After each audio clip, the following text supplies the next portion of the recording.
Hello, Will here. I'm going to be talking about Robert Redford.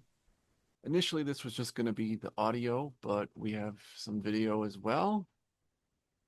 And so, like so many, last week I woke up to the news that Mr. Robert Redford had passed away. And, that brought a whole lot to think about. So much so that I'm working on this and going to share some reflections. And I also have a bunch of notes that I'm going to be going sort of back and forth with. So, they have that photograph that they have like the year you're born and then this year when you pass on. And so I saw that early in the morning last week and I was thinking about like word association and like a word that makes me think of that can't would come to mind for Robert Redford. And honest was the one that really came through and came to me.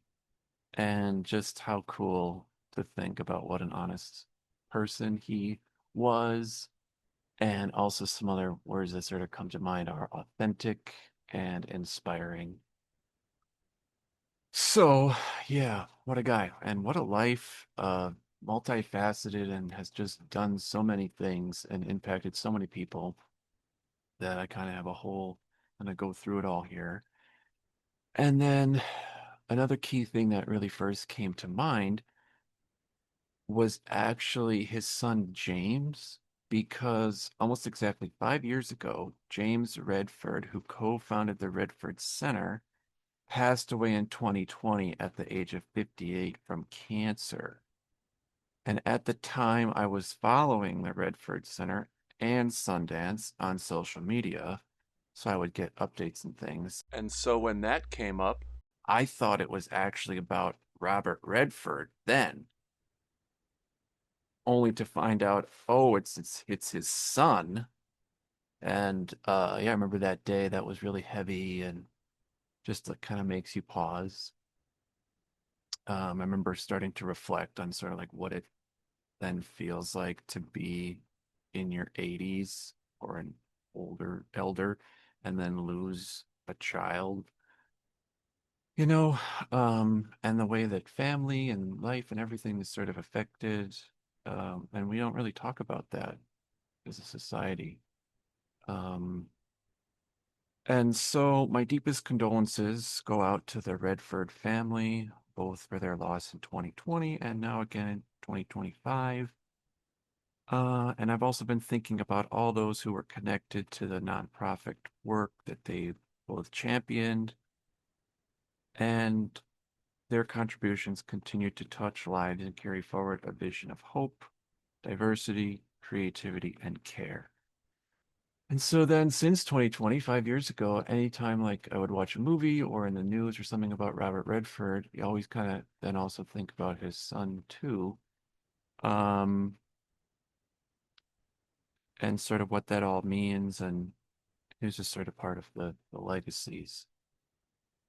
So, um, Robert Redford, I will say he was and is deeply part of the fabric of America, a multifaceted person and a true hero. Receiving the Presidential Medal of Freedom in 2016, the citation reads, Robert Redford has captivated audiences from both sides of the camera with motion pictures that not only entertain but illuminate vital social, political, and historical themes. His lifelong advocacy for the preservation of our environment will stand as an enduring legacy as his award-winning films, as will his pioneering support for independent filmmakers across America. Through both his art and his activism, he continues to shape our nation's cultural heritage, inspiring millions to laugh, cry, reflect, and change. Wow.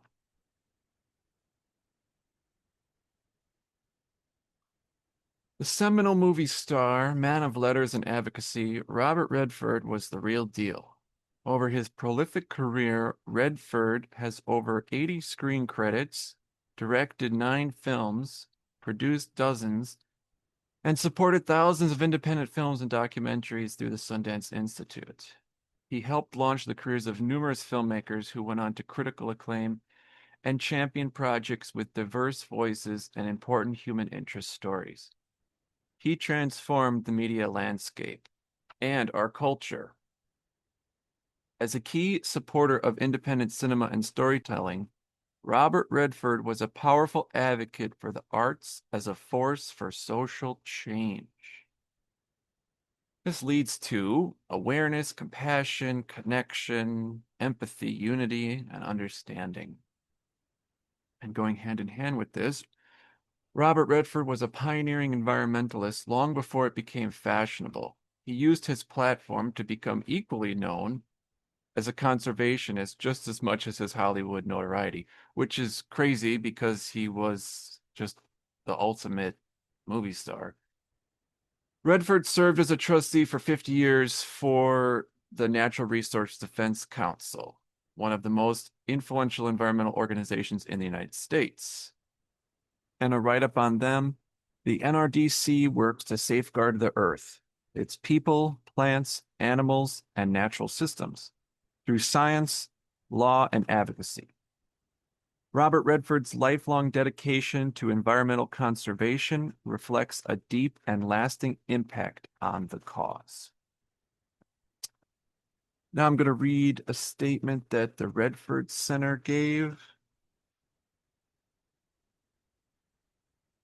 And a bit of background is that the Redford Center, founded in 2005, is a nonprofit separate from Sundance, focusing on environmental and social justice storytelling, primarily through documentaries, grants, and impact campaigns. The purpose is to use film and media as tools for environmental awareness and action. Okay, quote, "We are deeply saddened by the passing of Robert Redford, whom we warmly refer to as Bob. Bob believed with unwavering optimism that we can build a better world, and he proved this with his actions. His vision and determination seeded countless movements that continue to protect our planet. Bob's art, activism, and steadfast advocacy reflected his conviction that film and storytelling can change the world, a belief that inspired him and his son Jamie to create the Redford Center. His work has elevated voices that might otherwise have gone unheard and moved generations of filmmakers, organizers, and citizens to take bold action for the environment. As stewards of his vision, the Redford Center honors his extraordinary legacy. We commit to carrying forward the work he and Jamie began. We will keep championing the films and filmmakers who ignite change and who defend our planet. Bob showed us that hope is a discipline and that creativity can be a force for justice. His light and optimism will guide us as we carry on his vision for a world in which all beings can thrive." Wow, well said. And they also include a quote: "Let us rise above the fray and focus on what unites us, our fate as humans that rests upon the earth." Robert Redford. And there's a statement from the Sundance Institute, the nonprofit organization founded in 1981. Mission: to support independent storytellers in film, theater, and emerging media through resources, grants, mentorship, and labs. And from this, the Sundance Film Festival would arise, the largest and most influential independent film festival in the world. And they write, "The loss of our founder and friend, Robert Redford, leaves us bereft and grateful for his life's work. Bob's vision of a space and platform for independent voices launched a movement that over 4 decades later has inspired generations of artists and redefined cinema in the US and around the world. Beyond his enormous contributions to culture at large, we will miss his generosity, clarity of purpose, curiosity, rebellious spirit, and his love for the creative process. We are humbled to be among the stewards of his remarkable legacy, which we will continue to guide the Institute in perpetuity. They also have a quote here from him saying, storytellers broaden our minds. They engage, provoke, inspire, and ultimately connect us. And some of his top honors, lifelong of achievements here, 2 Academy Awards, Best Director for Ordinary People in 1980, and a Lifetime Achievement Oscar in 2002, along with 4 other nominations. We have 4 Golden Globes, including the Cecil B. DeMille Award, which is the highest honor they give out. We have the Kennedy Center Honor in 2005 and the Presidential Medal of Freedom in 2016, which I mentioned before, for his contributions to culture and society. In 1989, the National Audubon Society gave him the Audubon Medal for his environmental advocacy. In 2012, Pitzer College founded the Redford Conservancy, established to celebrate his decades-long commitment to environmental causes, and that's in California. He received an honorary Caesar Award for a lifetime achievement. That's France's highest film honor.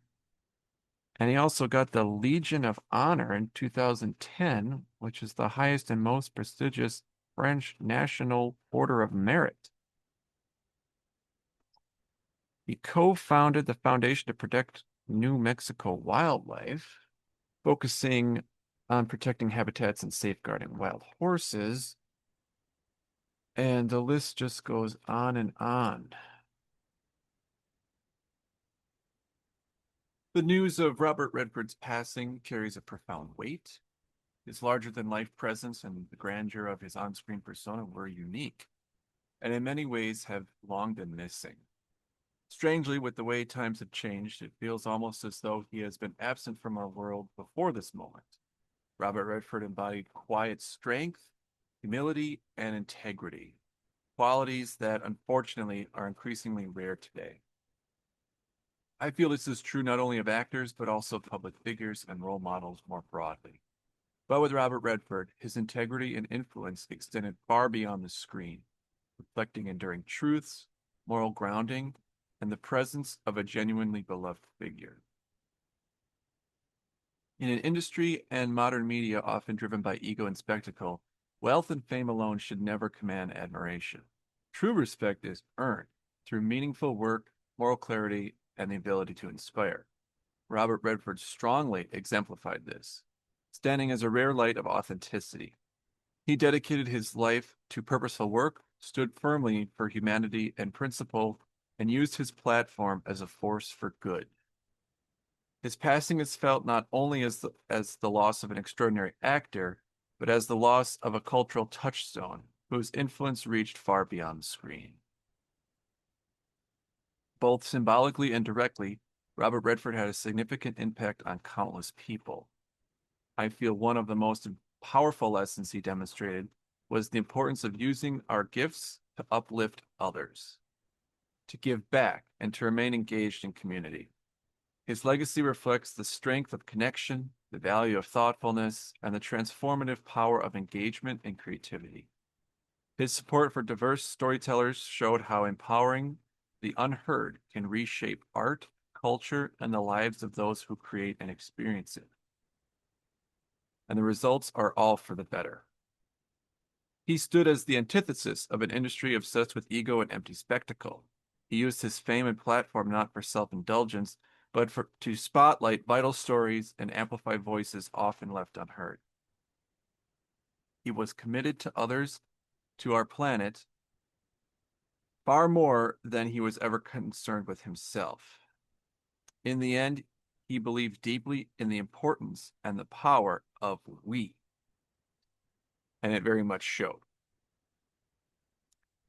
And while many will remember him as the screen icon he undeniably was, His legacy shines brightest in the thousands of stories and the storytellers he uplifted and the systems he helped build to support them. He rose above the emptiness of fame, setting a higher standard for what truly matters and what one can achieve with purpose. Robert Redford was a founder, a supporter, and a catalyst, planting seeds that continue to grow.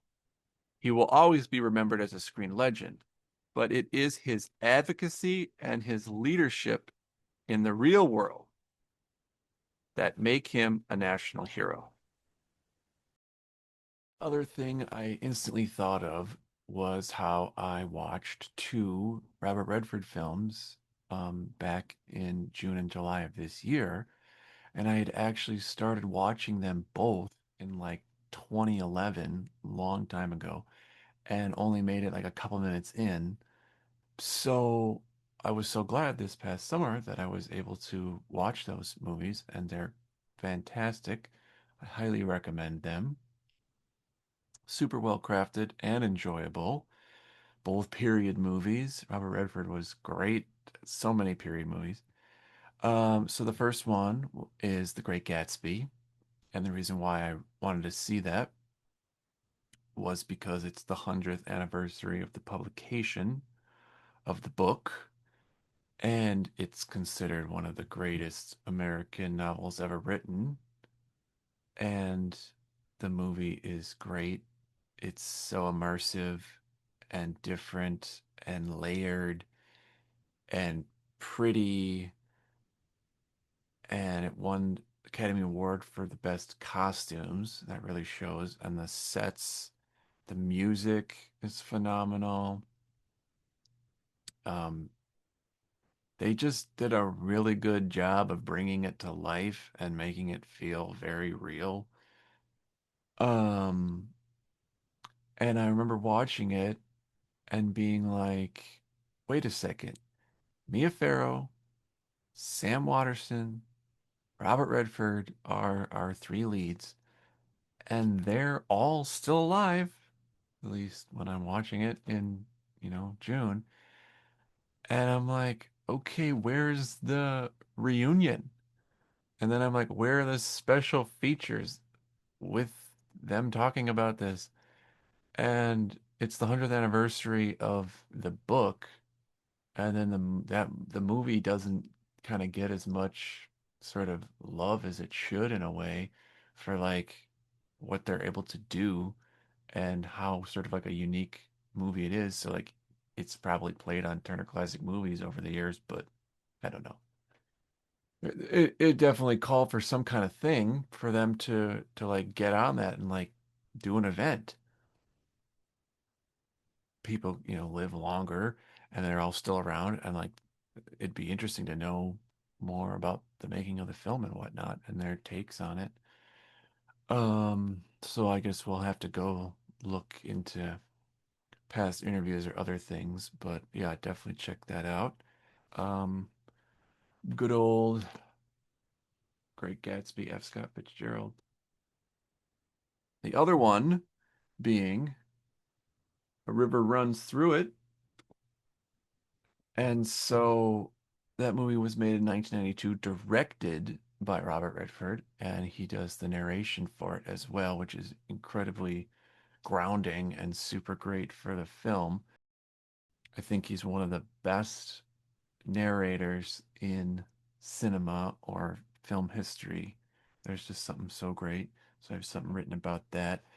But River Runs Through It, the poster itself is gorgeous. The movie is gorgeous. It's got such great shots of nature. It's immersive. Redford brings Norman MacLean's writing to life, so much gravity. It's such a human film, and it's one of the best odes to nature. It's up there. Like if there was a movie list for movies for the outdoors or movies that make you want to spend time in nature, like yeah, River runs through it.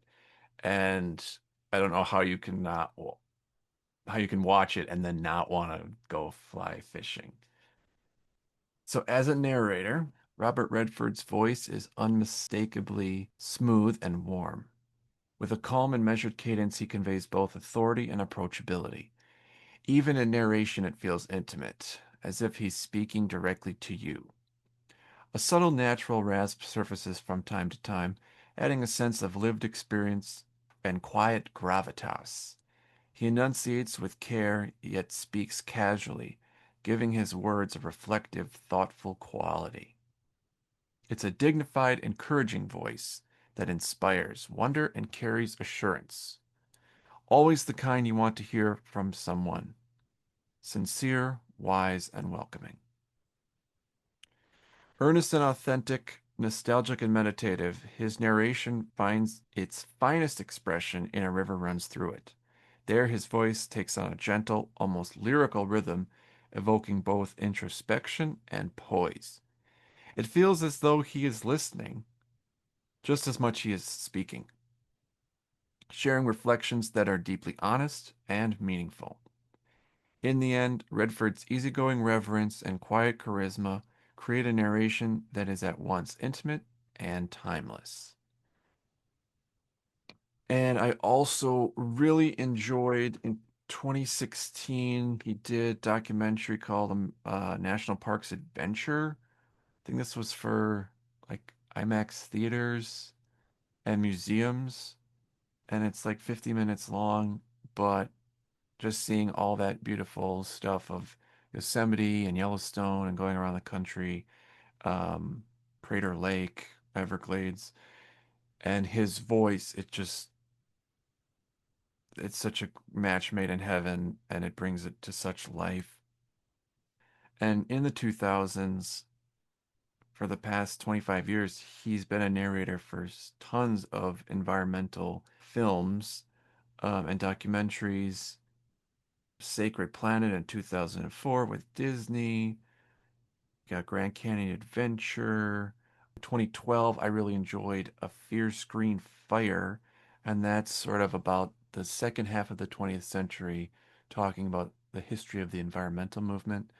So they're talking Aldo Leopold, Rachel Carson, Greenpeace, the first Earth Day, and they kind of go from there.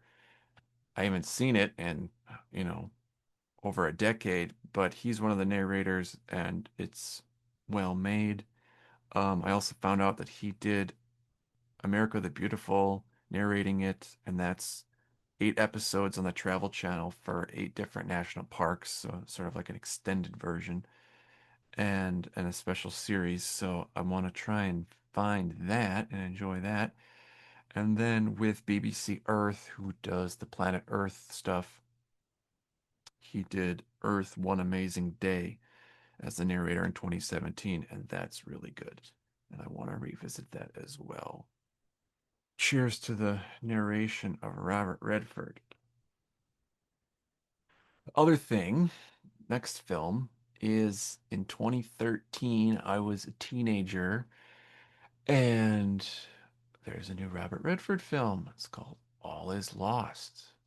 Went in cold, didn't know anything. It's like 77 years old at the time, and great, great movie. Totally immersive. I remember loving it. I think I watched it twice that year. So different. Also, just like very unique for someone of his stature to do a film like that.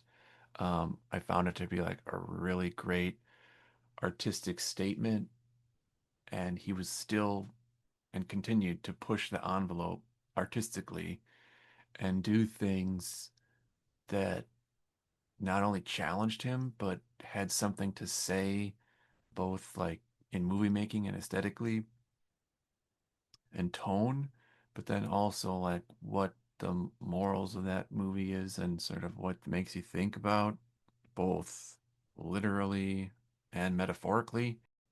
It's minimalist. His solo performance carries it with subtle, powerful expression. It's a believable, unique, and poetic film. Tense, realistic survival story, immersive. You're drawn into the ocean's danger and isolation. Strong visual storytelling showcases suspense, emotion, and cinematic craftsmanship. Masterful sound and pacing heighten realism and engagement throughout.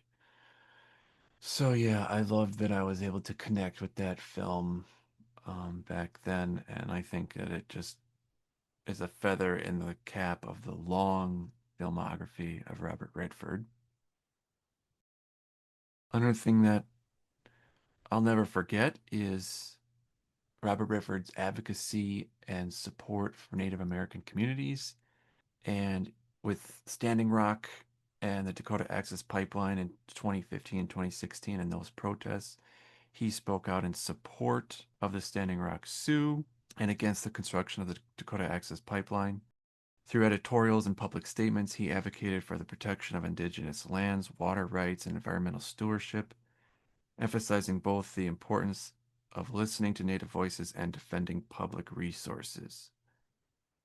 And he was one of the most high profile people to give his voice to that cause and to speak out in 2015 and 16 when that was so serious and such a big thing. And in much more detail, Robert Redford also brought to my attention John Trudell and Leonard Peltier. And so I'm forever grateful for that because their lives and stories have really had a strong impact on me. And I think they're both incredibly important people and people to know about. There's an article that I was going to read regarding that from Native News Online saying Robert Redford's contributions to Indian country were significant and enduring. He served as an executive producer of Incident at Oglala in 1992, a powerful documentary about the controversial conviction of Leonard Peltier of Turtle Mountain, Ojibwe, a member of the American Indian Movement, AIM. Redford also narrated the film using his voice and platform to bring national attention to the case. It brought attention to the flaws and questions surrounding the case, and to this day remains one of the most significant cultural works associated with Peltier's ongoing fight for freedom. And 30 plus years after the documentary was made, this past February, Leonard Peltier finally got to go home. Still ongoing, but a big step and monumental thing. And so glad that that was able to happen. Okay. In a phone interview on Thursday, Leonard Peltier expressed his condolences to Redford's family, telling Native News Online that the actor had been a steadfast ally and advocate. Quote, I want to pass on my condolences to his family. I've been associated with him for over 50 years. It was a sad day for us to learn of his passing. End quote. The article continues. In addition to his work in film and advocacy, Robert Redford played a prominent role in supporting the National Museum of the American Indian, the NMAI. He served as the honorary co-chair of the museum's National Campaign Committee, helping to raise awareness and funding for the museum's opening on the National Mall in Washington, D.C. In 2004, Redford spoke at the museum's dedication ceremony, emphasizing the importance of honoring Native history and culture through Indigenous voices. His long-standing commitment to Native American issues made him a natural ally in the museum's mission to preserve and present the diverse cultures of Native peoples across the Americas. Redford's activism also extended to environmental justice. He spent decades fighting for clean air, water, and the protection of the wilderness. Beyond his work in film, Redford championed Indigenous voices through the creation of the Indigenous program at the Sundance Institute, helping to amplify Native storytelling in the world of independent cinema. The Indigenous program at Sundance, which has mentored Native storytellers through labs, fellowships, and training, continue to this day. One such film being Smoke Signals from 1998, directed by Chris Eyre. Widely regarded as a modern classic and one I would recommend, it holds a special place in American cinema history because it was the first feature film written, directed, and starring Indigenous Americans. And there's a full Native cast. Its existence was groundbreaking not only for representation, but for the way it told Native stories with humor, humility, and complexity, not through an outsider's lens, but authentically from within. The Sundance Institute played a pivotal role in helping secure financing, distribution, and visibility for the film. The film's impact and strength was recognized when it won both the Sundance Audience Award and the Filmmakers Trophy. I finally watched it and enjoyed it around the year 2020, and it struck me then, as it does now, that the more films like Smoke Signals that can be made, the better. Every news story in this lineage is a powerful step towards cultural visibility, self-representation, and truth-telling, let alone a good and enjoyable film. Another film that I would like to talk about and highly recommend is Thunderheart from 1992. And while Incident at Oglala is a documentary, Thunderheart tells a parallel story through a dramatic lens. They are like brother films, connected in subject and spirit. But until recently, I didn't realize that Robert Redford was the executive producer on this one as well. Both films work to examine systemic injustice, federal surveillance, and the violent suppression of native sovereignty, one through documentary and the other through drama. Together, they form two sides of the same coin, converging on the same reality, the urgency of the indigenous cause for justice and recognition.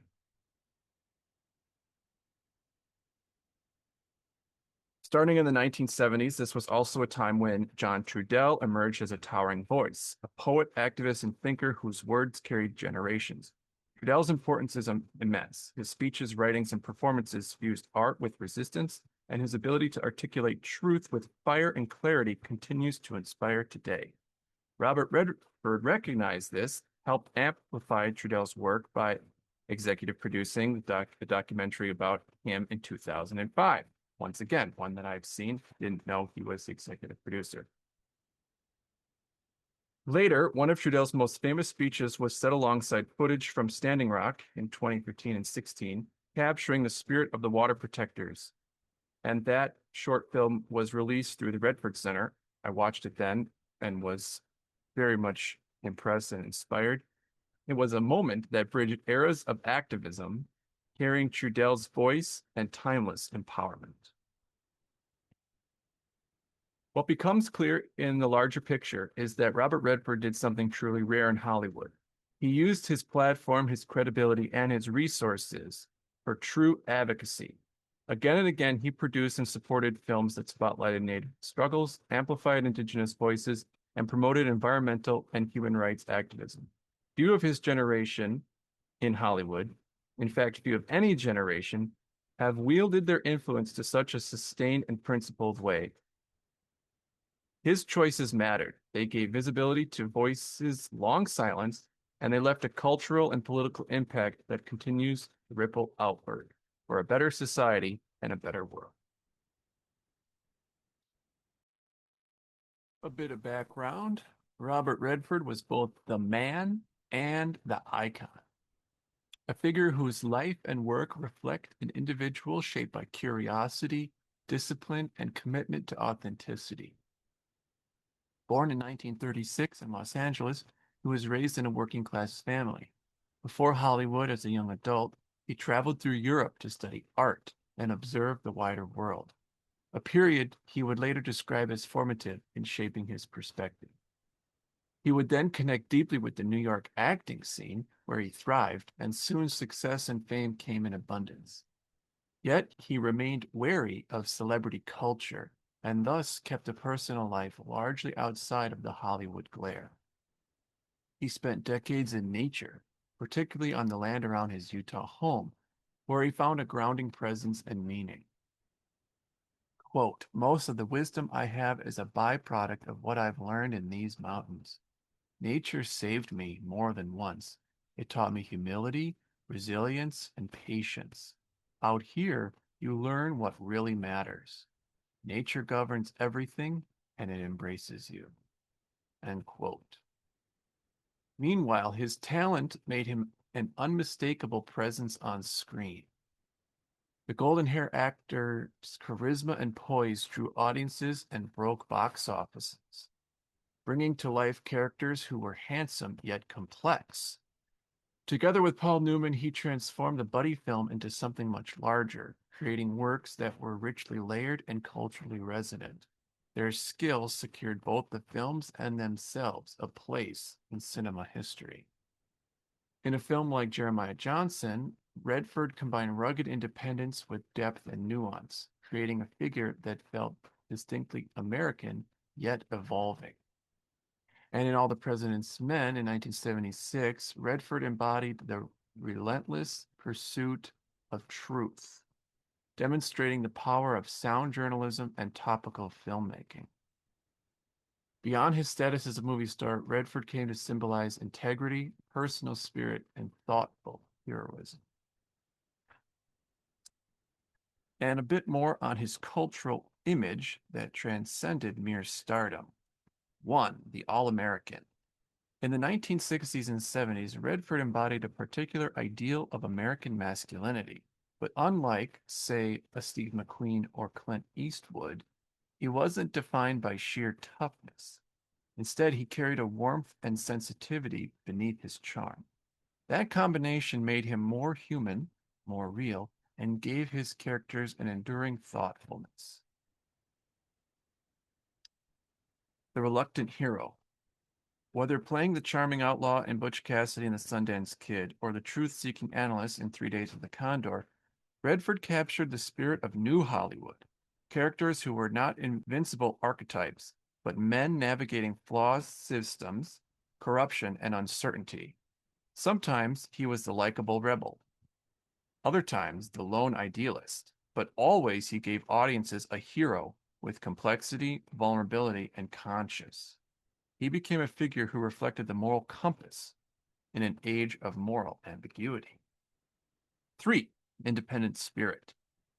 By founding the Sundance Film Festival and Institute, Redford proved that Hollywood's biggest star could also create a space outside of Hollywood itself. He became the champion of independent voices, nurturing new generations of filmmakers and ensuring that bold, authentic storytelling had a stage of its own. 4. The American conscience. With political dramas like The Candidate and All the President's Men, Robert Redford embodied civic engagement, integrity, and the pursuit of truth. His on-screen presence suggested that stardom could be used not just for glamour, but for reflection and responsibility. He made audiences believe that movies could matter in the public square. 4. The environmental steward. Redford's lifelong environmental activism, from partnering with nonprofits to defending public lands and speaking out on climate change, made him one of entertainment's earliest and most enduring advocates for ecological responsibility. His Hollywood success was never the destination, just a beginning.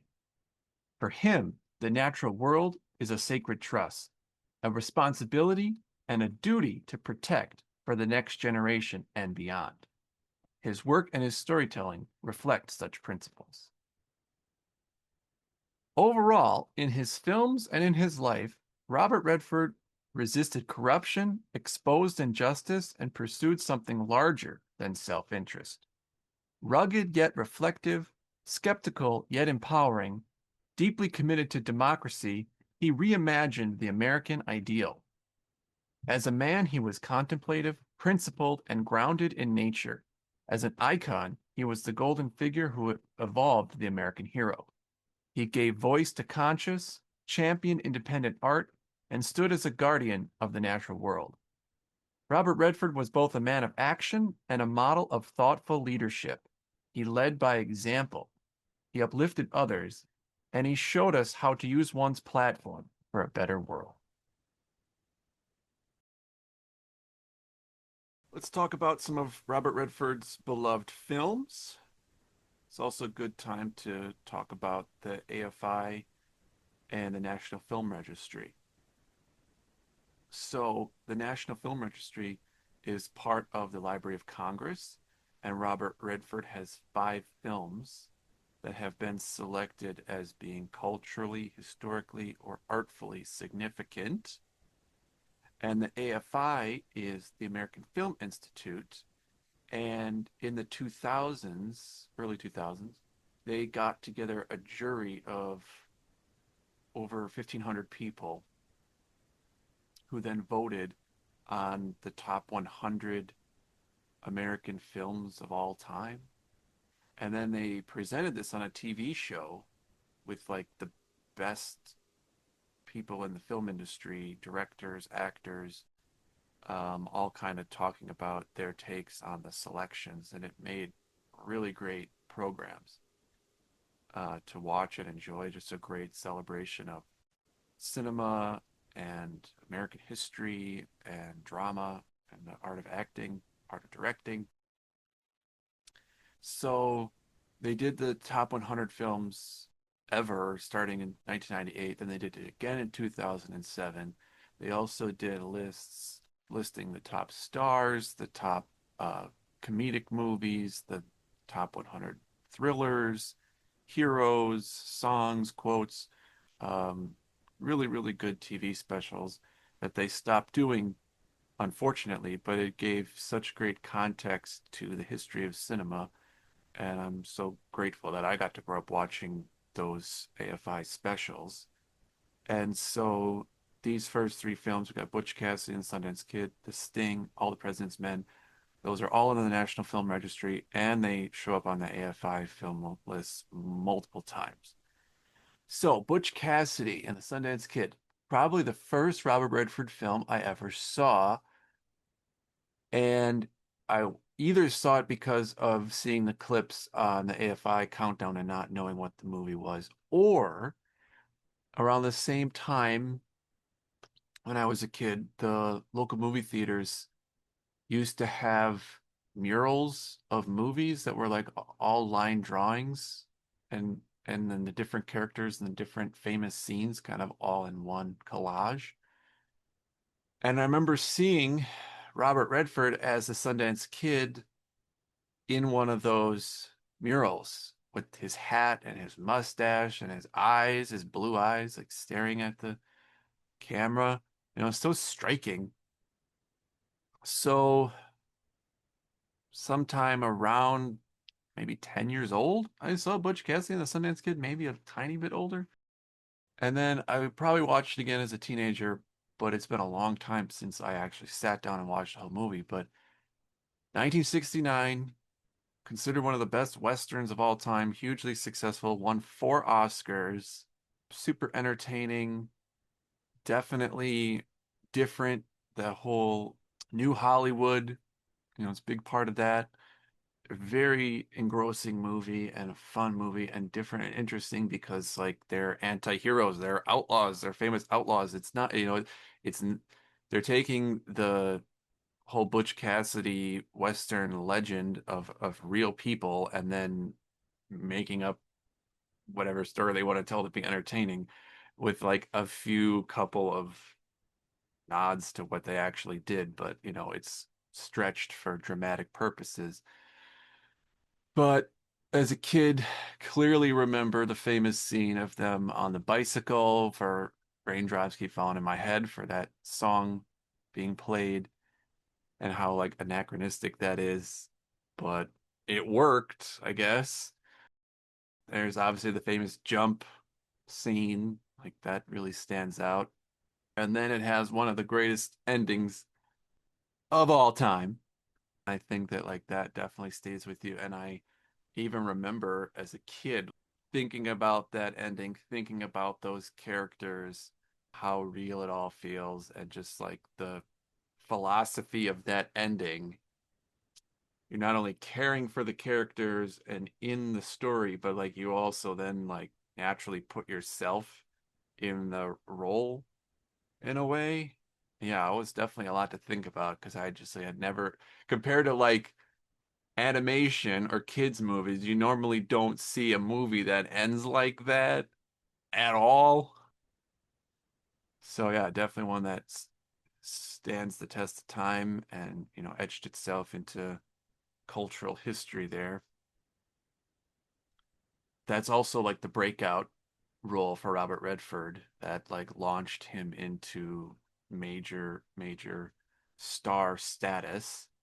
And then it's just kind of crazy that to follow up that movie a couple of years later with The Sting is just like crazy because that's also such a great beloved movie. Won 7 Oscars, including Best Picture, Best Director, was the highest grossing film of 1973. Probably like the greatest con film of all time. And it's really funny because like 3 months ago, a video came up on social media, a creator just like talking. I think they do like movie reviews or something. And then that little short video was about The Sting, and they joked how every American guy owns that movie of their generation. And it's really true because like all my uncles, all of that, there's just like a certain Father's Day gentleman, something about The Sting really attracts a lot of people to like really like that movie. It is very well made. The costumes are really good. The setting is really interesting, and the music and the score is so good with all the ragtime and the Scott Joplin, and it really sets the feel. And it's really interesting how you can have the same two leads from the previous film come back for the Sting, and it's fresh and it's all its own thing, and it works. Okay. All the President's Men. Now, I think All the President's Men actually might be Robert Redford's most famous role across generations. I think that will be the one that people will kind of always look to. And because it's not only just a movie of its time, it also has that other element of how true to life it is and how much of American history it's covering and its importance outside of just going to the movies.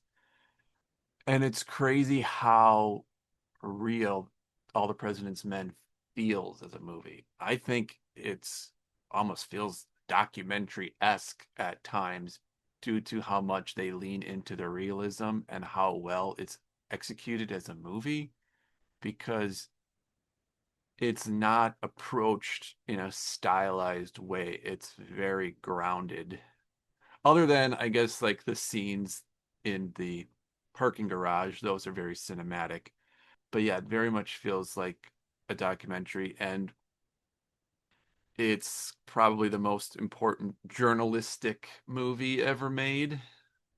And I just revisited it because for a while it was one of those things where you kind of don't always want to feel like the Watergate thing, like, oh, we're just going back to Watergate again. Let's watch this movie again. But with the passing of Robert Redford, like that's just one that like I think a lot of people would want to go revisit and take in again. And it's so interesting his credibility as an actor and believability as an actor. Like I think your brain can be like, oh, that's Robert Redford. But if you go in cold and you're from a different generation or something else, don't even know who he is, you just see, Bob Woodward, Washington Post, like all the phone calls, like you're just in it. And that's sort of the quality of the seamlessness of his acting is that you fall in to the story and to the portrayal.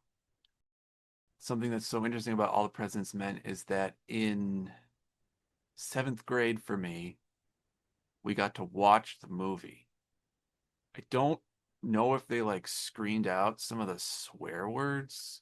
Not quite sure how they got away with that, but it was interesting because it was like for history class with for like 1970s. The idea of the school to teach was we're gonna show all the president's men. And so we watched the whole movie like over the course of a couple of days to, 2 or 3 days.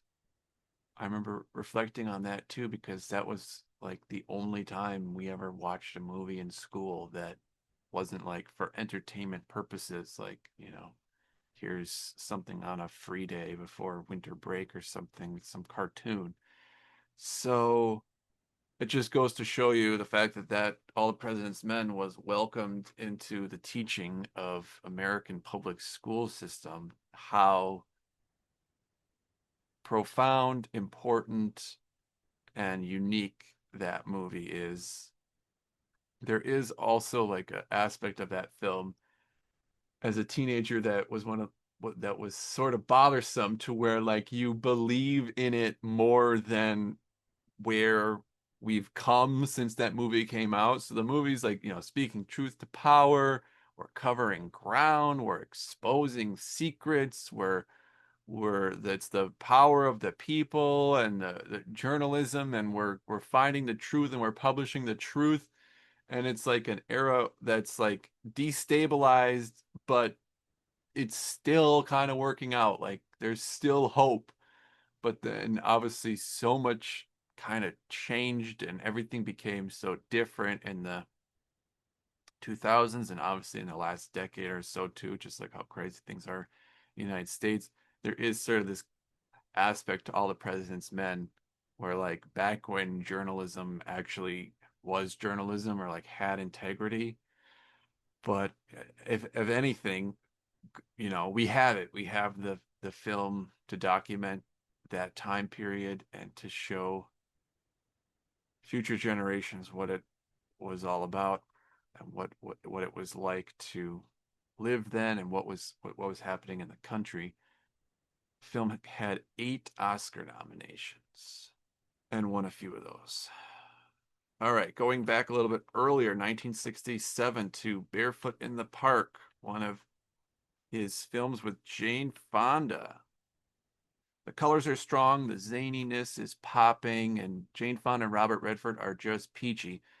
The film is a classic romantic comedy written by Neil Simon. It is fresh, witty, and rhythmic.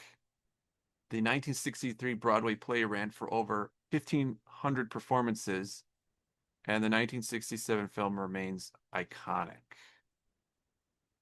I really love the film stock and the color palette of Barefoot in the Park, and it's really interesting how it looks like it's from that era. It looks like it's of its time, but then the dialogue is so progressive. And so interesting juxtaposition there because you're like, oh, it's going to be kind of like a quaint old movie and they're just going to do their thing. But it's like, nope, it's Neil Simon. So we've got some depth and some zingers, and it's just there's a progressiveness there that's very different. And the funny thing is that Barefoot in the Park has always comes up in acting classes. In both my high school experience and college experience, Barefoot in the Park was in the acting classes, and I'm like, well, that's interesting. So I had to look this up as to like, was that just a phenomenon or is this like widespread? And apparently it's widespread. So they said in acting classes, Barefoot in the Park is widely taught because Neil Simon's dialogue is witty and rhythmical, giving actors excellent practice in timing and banter. The characters are relatable newlyweds, offering naturalistic emotional arcs that shift between humor and sincerity. That's really true. Because you get to be funny, but then you also, there's times of like a lot of realness and how do you play being authentic and having some meaning. So it shows you the strength of Neil Simon's writing that he's able to weave in all these different things that make plays and movies things that we love as a culture. Okay. Its two-person scenes make it ideal for pair work, and the play's accessibility and tradition in theater education make it a practical, enduring choice for learning character dynamics, chemistry, and comedic timing. So yeah, it wasn't till later with like, performing a scene in a class and doing it and everyone's assigned different things and then you do them for each other after certain periods of time. It wasn't until later that I went to look it up and I'm like, "Oh, Robert Redford plays this role? Very cool. Had no idea." Kind of like one of the things a bit sort of lost to time, not for the people that saw the film obviously back then or knew about all that. But for my generation, I think that not everybody kind of realized how many different movies he was a part of. Okay, next on the list here, 1972, Jeremiah Johnson. Yeah, wow. Another one that I saw probably when I was 11 or 12 and very memorable, very immersive, amazing shots of nature, real wilderness that feels very real, authentic, part of the new Hollywood thing again. And you got a revisionist Western, layered story, naturalism. It's shot in Utah near his land for some scenes. And Sidney Pollack is the director. Shout out to him. He does a fantastic job, and he directed a bunch of other films with Robert Redford. And so it's sort of cool to go back and see the chemistry and the pairing that they had in work in film. Movie's also sad. It's an epic movie. It's bleak, I would say, when you get, more than halfway through. But an argument can be made that it's real. Like they're leaning into realism and kind of being true to life for how tough things were if you're a frontiersman or in the wilderness. And there's some sort of metaphors to that too. I think the film is commenting on a lot of different things, whether it's progressing the concept of American independence, the concept of man versus nature, the concept of what is civilization. And it's kind of cool that whether it's seen in 1972 or we watch it in 2025, all, 50 years later plus, that we can then, like any film or any piece of art, you can kind of go back and then see it in a different lens. So sort of take from it what you will. And then the funny thing is, though, too, also is that, what was it, like 2014 or something? Then that's the meme zooming in on Robert Redford when he's Jeremiah Johnson with the big burly beard, and you don't even really recognize him. And he gives the nod. Everyone likes that GIF meme, and it's kind of funny that I don't know how those come about to become popular, but it's just like another feather in the cap of Robert Redford that he also was a meme. So pretty funny. 1984, The Natural. Oh my God. This is one of the movies that I feel like is always like sort of like on TV or like you see parts of it here and there. So it's been a while since I've like seen the whole film, but it's Barry Levinson, who's a great director, and the lighting, I think, is like the standout part of The Natural. There's like backlighting, and obviously there's the famous scene where like him hitting the baseball lights, they explode when the ball hits them. But there's beams of light in other scenes, and the poster is him in like a field with nice lighting. They just got that interesting lighting down for The Natural, and the cinematography there is very warm and inviting and nostalgic. And it's like, yeah, every other than Bear from the Park, all the movies I've listed, they're all period movies. And maybe that's because Robert Redford just looks like he's out of like a Lydecker or from the golden age of illustration. Like there's something, and he played Gatsby. Like there's Norman Rockwell, right? There's like a Rockwell-esque aspect to Robert Redford, and that's definitely shows up in The Natural. And Glenn Close received an Oscar for her performance in the film. I always thought that it was a biopic.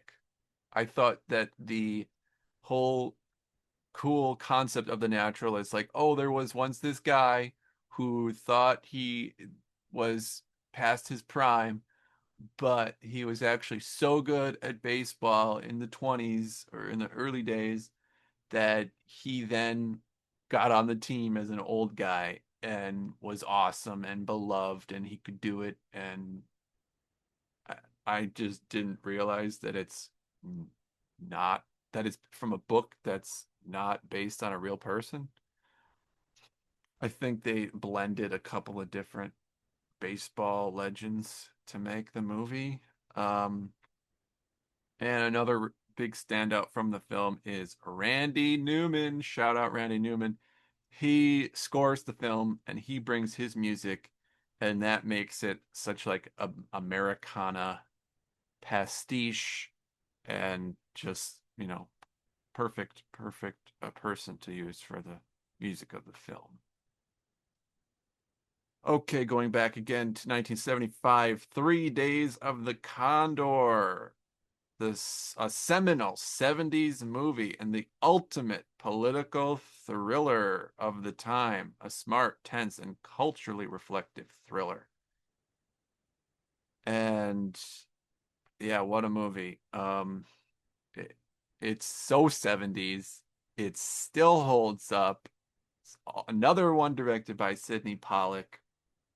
I also recently saw a post where they're talking about Robert Redford's attire and clothing, costuming in the film, and he only wears two things. He's got this suit coat, and then he has like a black trench coat, but the sports jacket is like hunted down by designers and fashion people are like looking for this sport coat apparently because like it's so ahead of its time and so sharp. So I found that to be pretty interesting, and it's very true. Robert Redford is considered one of like the best dressed people ever, and it definitely raised his aura or raised his persona for what he was identified as being and what he brought was a man of style and a gentleman. And that definitely adds to his character of 3 Days of the Condor. And it's funny because he's supposed to be like bookish and just a average Joe type, but he just keeps saying like, "Oh, I read a lot of things." But it's funny because then as the movie progresses, he's also just like super, super, super smart and like way above and beyond like the average Joe in a crazy situation. But it's amazing how much the 3 Days of the Condor like pulls no punches and is just like high octane and like very intense, and that they kind of got to be like as ruthless as they were. Um, it's probably the highest profile movie ever that exposes the deep state or is really making an argument against the shadow government and the shadow forces and shadow elites doing things against the public and really attacking any of the major crimes against humanity and the crimes of corruption, and became such a successful movie too. And so it's like it's very cool that the movie's able to do that, and they take the book and adapt the book and like really have something to say. The ending is also quite strong and holds up. I think that like going back to watch it now, it almost might not seem as strong of a statement or a movie in a way because we're so used to other political thrillers or thrilling movies or movies that just do crazy stuff. But, going into the theater in 1975 and seeing 3 Days of the Condor, like that would have been pretty nuts just with how far they go and with what they have to say. And granted, like we did have Manchurian Candidate 10 years prior, and that too is quite strong and different and pedal to the metal. But 3 Days of the Condor does it in its own way and more sort of truth to power.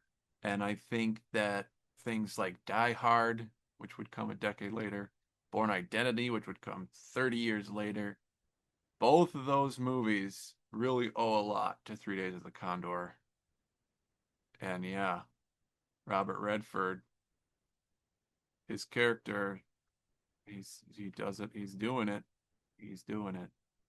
And I know that that's just another one of those movies that doesn't really get talked about that much or wasn't talked about too much as a classic movie, but it was sort of like one that audiences remembered or people like would hype it up more than sort of like the industry would continue to hype it up.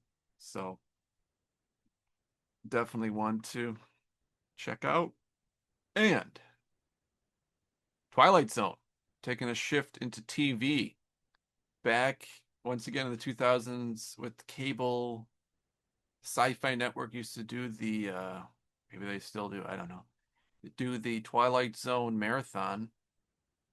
And the cool thing about that, watching it as a kid, was how excited family or other people would be to like the not really cameos, but whoever would be in the Twilight Zone episodes who would then go on to be famous. So you have episodes with people like William Shatner, Cloris Leachman, Burgess Meredith, and of course, Robert Redford as a very young, fresh faced, pretty, extra pretty version of himself. He stars in an episode called Nothing in the Dark, which aired in 1962. He was around 25 years old at the time. And so I remember him being like, "Oh my God, do you know who that is? It's Robert Redford. It's Robert Redford." And like as a kid, you're just like, "Okay, I that doesn't mean anything to me. I'm just like invested in this presentation of this plot, you know." And so, how cool! Like right place at the right time. I think there's a couple of interviews online of Robert Redford talking about his involvement in the Twilight Zone, but it's like you're in the most well written and artful TV show of all time, like Twilight Zone. It's number one. It has to be. And then it's so cool that not only do you have the whole filmography, you also get to be like, oh, I was in Twilight Zone. And he was also in like a couple episodes of like, I don't know, Dragnet or Gunsmoke, or I don't know, I have to look it up, but pretty cool that Robert Redford has the TV credits in his repertoire as well. And there are so many other films. We haven't even talked about anything really from the 2000s and on. There's a bunch there, like Walk in the Woods and Pete's Dragon, Spy Game. Going back to the 60s, there's two early films that he did with Natalie Wood and The Chase he did. Then there's Downhill Racer, there's The Candidate, there's The Way We Were, there's Out of Africa. He directed Horse Whisperer, he directed Ordinary People. Um, Honestly, that's got to be like a part two. There's only so much to talk about here. Also discovered that he executive produced two really good documentaries that I need to mention. Really enjoyed them. Had no idea that he was involved. For American Masters, I watched The March. Came out in 2013. It was produced to commemorate the 50th anniversary of the March on Washington, 1963. It focuses on the critical roles of A. Philip Randolph and Bernard Rustin. Now, two names that really need to be more talked about and their involvement in the planning and organizing of the event. The film examines those who participated, how the event came together, and the major impact it had on American history, how it changed things then, and it provides context and meaning beyond what is typically found in our history books. Denzel Washington serves as a narrator, and as I said, Robert Redford was one of the executive producers. The other film is called Be Natural, the Alice Guy Blanchet story. I think that one was made around 2018. It explores the groundbreaking career of Alice Guy Blanchet, the first female film director ever, and a pioneering force in early cinema. So we're in France, we're in like 1903 or so. And then she comes to the United States, to New Jersey, where there's early film history that doesn't get talked about much, the New Jersey film history. The film examines her contributions to narrative storytelling, innovation in film techniques, and her influence on generations of filmmakers. And Jodie Foster is the narrator on that one. And it's totally mind blowing. And I couldn't say enough about it. It's a very, very cool film and story.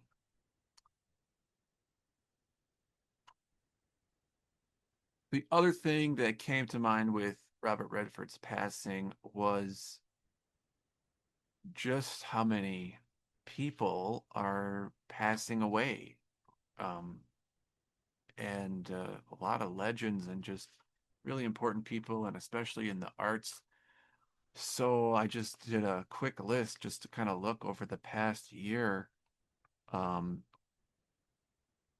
we have lost Shelley Duvall, Maggie Smith, James Earl Jones, Chris Christopherson, Terry Garr, Olivia Hussey, David Lynch, Joan Plowright, Gene Hackman, Val Kilmer, Graham Greene, and now Robert Redford. And over the past year, we also lost the Pope and Jimmy Carter. And there's when they're doing like the remembrance for Robert Redford, it's kind of crazy that there's photos of him with both the previous Pope and Jimmy Carter. And so that was kind of a little eerie and a little powerful to see, all these prominent leaders and important figures all passing away kind of in a short window. And in the last 5 years, we also lost Sidney Poitier, we lost Harry Belafonte, and now with Robert Redford's passing, people are kind of saying like the end of an era. And yeah, it's kind of true.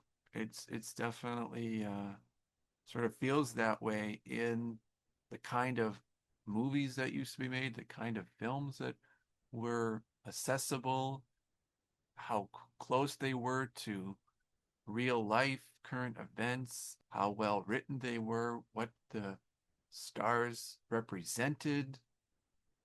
There's just like a depth there. The amount of craftspeople that would be working on films to make the sets and the art and the costumes, and we still get that today. It's just very different. There might be one or a handful of movies each year that you can really tell the amount of craft that went into them in a traditional standpoint. But even the films, the look, the film quality, as opposed to digital, and the way that CGI has become the uncanny valley and just like way too digital.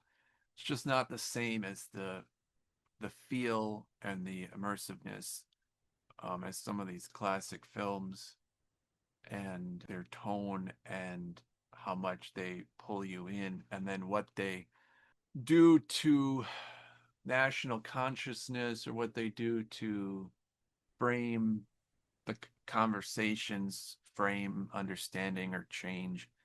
And another part of that too is like the media fragmentation. So nowadays there's just like more and more and more things. It's way more separated. You can kind of pick what you want to go and watch. People don't go to movie theaters anymore because there's all the streaming, and even things like short form media content and social media. For over a decade now, a lot of people are turning to that as opposed to sitting and like watching a film, as opposed to back in the day going to see Butch Cassidy and Sundance Kid. There's only so many people, only so many movies to see, and you have things like buzz, and you have just like the whole blockbuster phenomenon where everyone's going to see the same thing, and you have a 20-foot tall Robert Redford up there on the screen makes people larger than life, as opposed to Netflix shows and whatnot that are just in everybody's living room. And so yeah, what a big thing. So, in closing here, some tributes that came up. Barbara Streisand said, "Every day on the set of The Way We Were was exciting, intense, and pure joy. We were such opposites. He was from the world of horses, whereas I was allergic to them. Yet we kept trying to find out more about each other, just like the characters in the movie. Bob was charismatic, intelligent, intense, and always interesting. and one of our finest actors ever. The last time I saw him, when he came to lunch, we discussed art and decided to send each other our first drawings. He was one of a kind, and I'm so grateful to have had the opportunity to work with him. End quote. And Jane Fonda, who made 5 films with him, said, "It hit me hard this morning when I read that Bob was gone. I can't stop crying. He meant a lot to me and was a beautiful person in every way. He stood for an America we have to keep fighting for." So well said to Miss Jane Fonda. You know, couldn't say it any better than that. And so I'll close out this video and recording with a quote from Robert Redford. He says, "Exploring man's relationship to nature has always been a part of my work. During times like these, art can foster a deeper understanding and connection to the earth. We desperately need these messages now. I believe there are true limits to the resources of our planet, but there is no limit to the human imagination and our capacity to solve the biggest challenges of our time." And so I'll say Godspeed to Mr. Robert Redford, to all you stood for and inspired, all the inspiration. Here's to a natural. Thank you. Good afternoon. Before we start this second interactive panel discussion, it is with great pleasure and I think a certain frisson of excitement in the room that we would like to welcome to the podium Mr. Robert Redford, a man who needs no introduction, but an actor and environmental campaigner who would like to make a statement. The floor is yours, sir.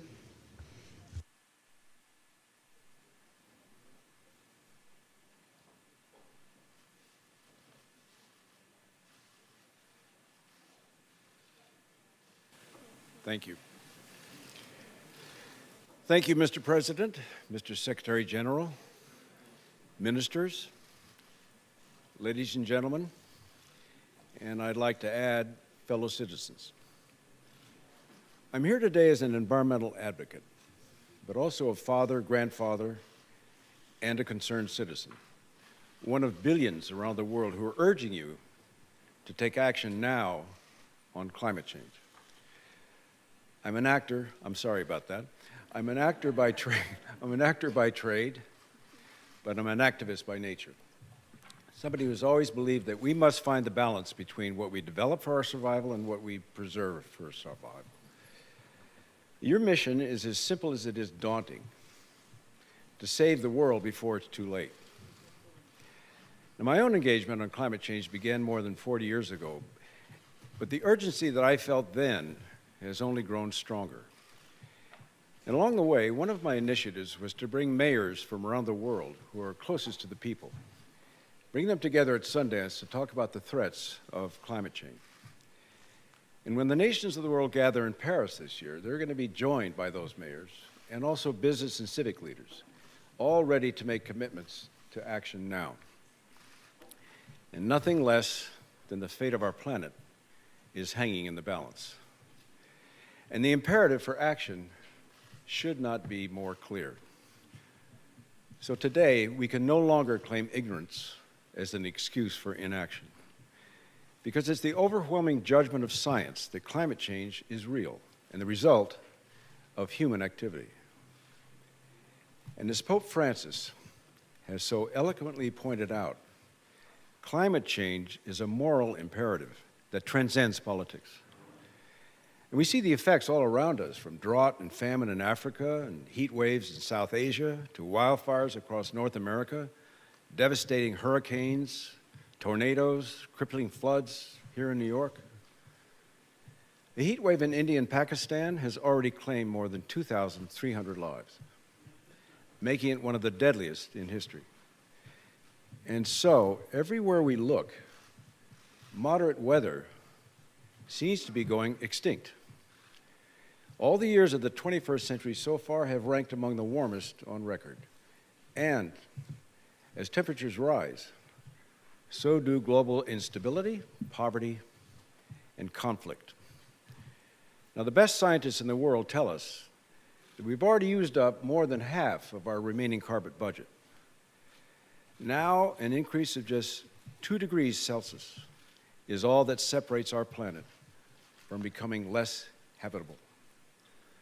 Now, that difference is barely perceptible to human skin, but 2 degrees is all it takes to turn an agriculture breadbasket into desert and eliminate fresh water from 1/3 of the world's land surface by 2100. So, our window of opportunity is narrow, and the margin between success and catastrophic failure is unfortunately thin. And the time for half measures and climate denial is over.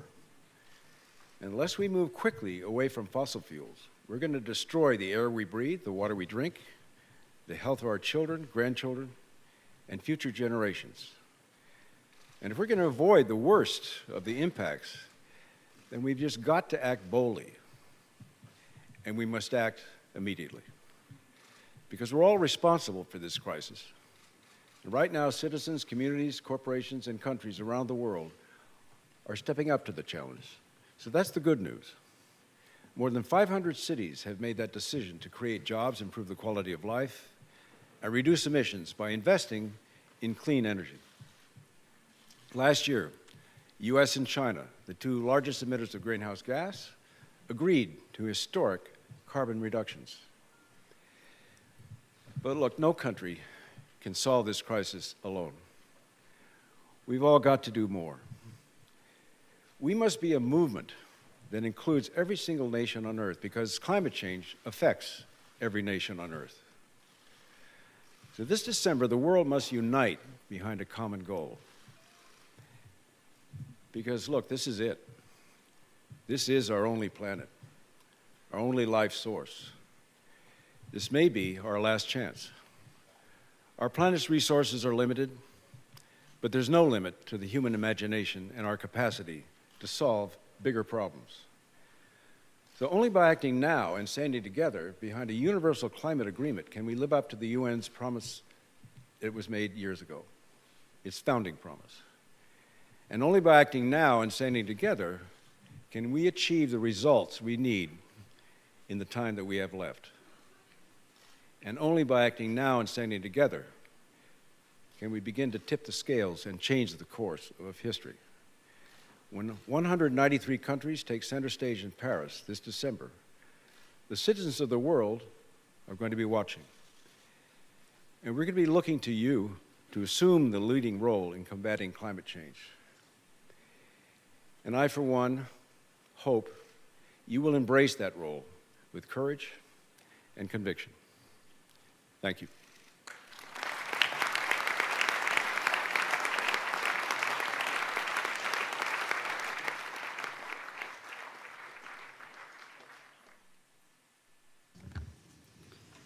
Thank you very much for that important reminder of the urgency and the little room for manoeuvre that we have if we don't act and act